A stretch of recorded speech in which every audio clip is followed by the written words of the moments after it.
আসসালামু আলাইকুম আর হিন্দু ভাইদেরকে আদাব। 2022 সালে এই ছাতকেই আমি আপনাদের জন্য আসছিলাম। অনেক বন্যা ছিল ওই সময়, এই জায়গাতেও আমি আসছিলাম। এর মধ্যে 23 সালে আর এবার বন্যা হয় নাই, 24-এ আবার হইতেছে। আল্লাহ জানে যে আরো 2-3 দিন যদি বৃষ্টি হয় চেরাপুঞ্জির দিকে বা ইন্ডিয়ার দিকে, তাহলে এখানে আরো বাইশে যাবি। আমি 22 সালে যেভাবে আইসলাম, এই সময় শুধু ব্যারিস্টার হিসাবে আইসলাম আপনারা কেন, আর আজকে 24 সালে আমি ব্যারিস্টারের সাথে সাথে আমি একটা এলাকার এমপিও।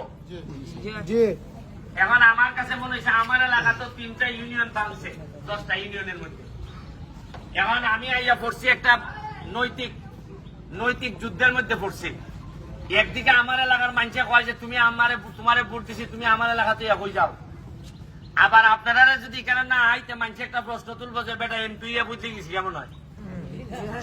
এখন আমি কেন আইসি যে সবচেয়ে বড় কথা হইলো যে ত্রাণ লইয়া আসারটা এটা বড় না, বড় হইল গিয়া সারা বাংলাদেশে বিশেষ করে মাননীয় প্রধানমন্ত্রী জননেত্রী শেখ হাসিনারে আমি দেখাইতাম আইছি যে এইভাবে যদি চলতে থাকে বছরের পর বছর সিলেট সুনামগঞ্জে যদি এইভাবে বন্যা হয়, তাহলে সিলেটের বেশিরভাগ সুনামগঞ্জের বেশিরভাগ মানুষ অর্থনৈতিক ভাবে ধ্বংস হয়ে যাবে।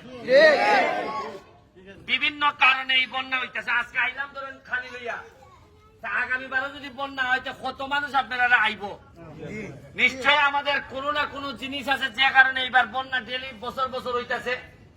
কোন একটা কারণ তো আছে।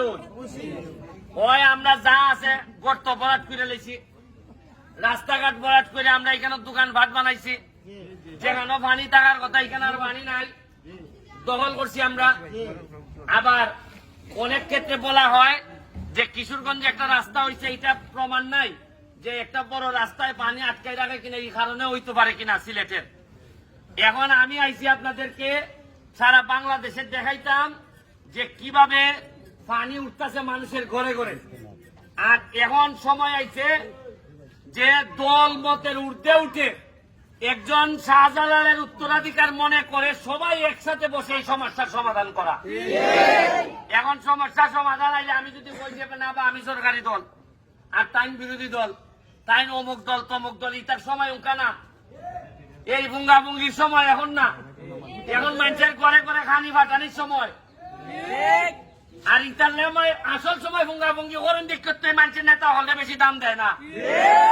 উকা আমার লোক পানি পায় না, আমার লোক খানি পায় না, উকা খের দল জেল খানি লিয়ে আইব, হচ্ছে আমার আপন মানুষ। আমি ওইটাই কইতাছি যে যারা তরুণ ইয়াং আছে তারা কইলে ভাই মানুষ এখন মানুষ দেখতে চায় তোমার রক্তের মধ্যে মানুষের সেবা করার উপাদান আছে। মানুষ এখন চোখ দেখলেই বুঝে তুমি 2 নম্বর কিনা, মানুষ এখন সাউন্ড শুনলেই বুঝে যে তুমি টাকা মাইলে দেও কিনা। মনে করেন এটা একদিনের ভাবের ফসল না, বহুদিনের ভাবের ফসল। ইয়া পানি আমরা শরীরে উঠতেছে। উন্নয়ন প্রকৃতিরে হাত দিলে প্রকৃতি এক সময় এই হাত ফুরাই দেয়।